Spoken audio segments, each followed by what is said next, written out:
என் இனிய உறவுகளுக்கு வணக்கம். இந்த உலகத்தில் என்ன செய்தாலும் என் விதி இப்படித்தான் என்று நினைத்து வாழும் மனிதர்கள் பலர்.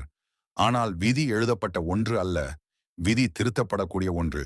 அந்த விதியை மாற்றி எழுதும் வல்லமை ஒரே தெய்வத்திற்கு மட்டும் உண்டு. அவர் யார் தெரியுமா?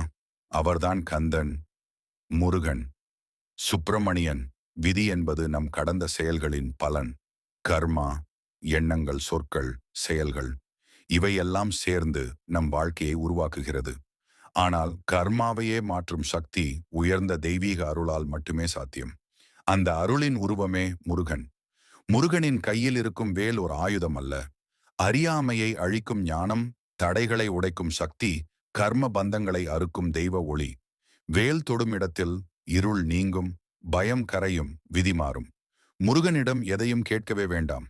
நம்பிக்கையுடன் சரணடைந்தால், உள்ளம் உருகி வேண்டினால், சுத்தமான மனதுடன் அழைத்தால் அவர் உங்கள் வாழ்க்கையில் அற்புதங்களை நிகழ்த்துவார்.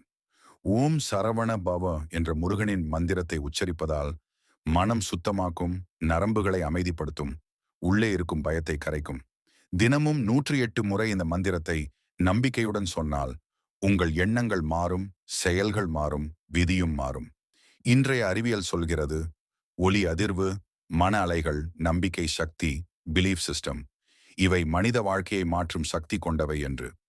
முருகன் மந்திரங்கள் இந்த மூன்றையும் ஒரே நேரத்தில் செயல்படுத்துகிறது.